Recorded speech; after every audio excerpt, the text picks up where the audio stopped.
giant blacks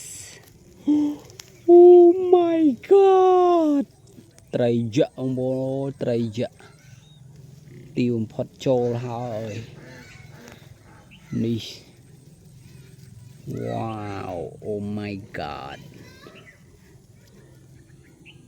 គីឡូធ្ងន់វាមិនងាយចេញខំហ្មងតែថ្ងៃនេះត្រីចេញខំដល់តែប៉ុណ្្នឹងមេដៃមេជើងខំនុយបោះយកពីខំដល់ក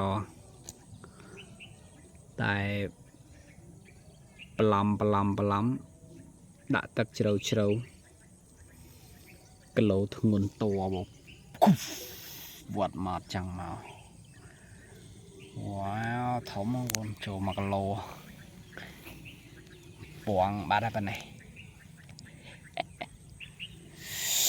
យ៉ាអេប្លង់នេះប្លង់នេះសោះក្រោយផ្ទះ